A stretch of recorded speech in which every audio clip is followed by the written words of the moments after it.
আসলে আমি নিজেকে ধরে রাখতে পারি না।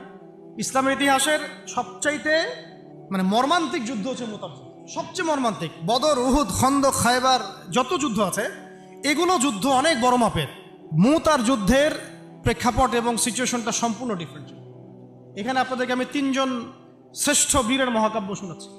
কয়জন? 3 জন শ্রেষ্ঠ বীর পুরুষের মহাকাব্য। নবী সাল্লাল্লাহু আলাইহি ওয়াসাল্লাম একজন সাহাবীকে পাঠালেন, তার নাম হচ্ছে হারিস বিন উবাইদা। কি নাম বলেন? হারিস বিন উবাইদা, তুমি এই চিঠিটা নিয়ে যাও।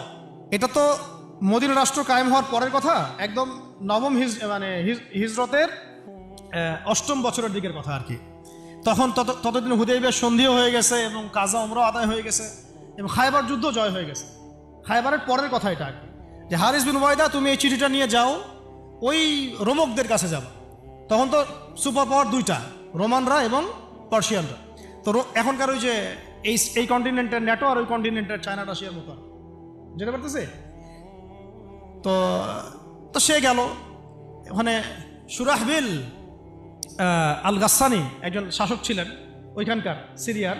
তো সে ওই চিঠিটা দেখে বলতেছে যে আচ্ছা ঠিক আছে, বসো, দেখি কি করা যায়। চিঠিতে লিখে আছে ইসলাম কবুল করেন, আল্লাহ পাক শান্তি বর্ষণ করবেন, আসলিম তাসলিম। ওই যে নবী সাল্লাল্লাহু আলাইহি ওয়াসাল্লাম চিঠি আছে না একটা রাষ্ট্রপ্রধানদের কাছে, তো সে চিঠি পড়ে উদ্ধত আচরণ। আমি এখানকার আমির, আমাকে ওই মক্কার মেষপালকরা চিঠি পাঠায়, ভাবতে এরকম।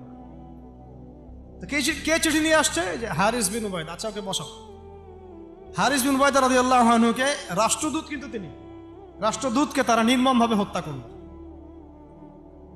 কথা বুঝতে পারছেন? এবার নবী সাল্লাল্লাহু আলাইহি ওয়াসাল্লামের কাছে খবর যখন আসছে রাষ্ট্রদূতকে হত্যা করেছে, আমার সাহাবীকে।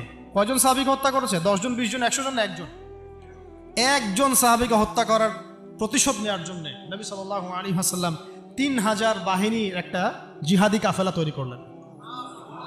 3000 বাহিনী কাফেলায় তিনি নিজে নেতৃত্ব না দিয়ে বললেন যে এই কাফেলার নেতৃত্ব দিবে আমার প্রিয় ভাজন, তাকে তার পালক পুত্র বলা হতো এক সময়, যায়েদ ইবনে হারেসা রাদিয়াল্লাহু আনহু।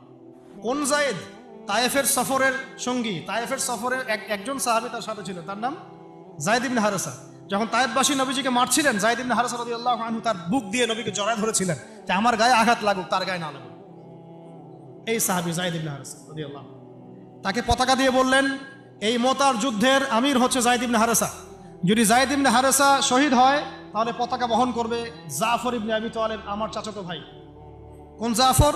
যিনি আবিসিনিয়ায় গিয়েছিলেন মুসলিমদেরকে নিয়ে হিজরত করতে, মনে আছে?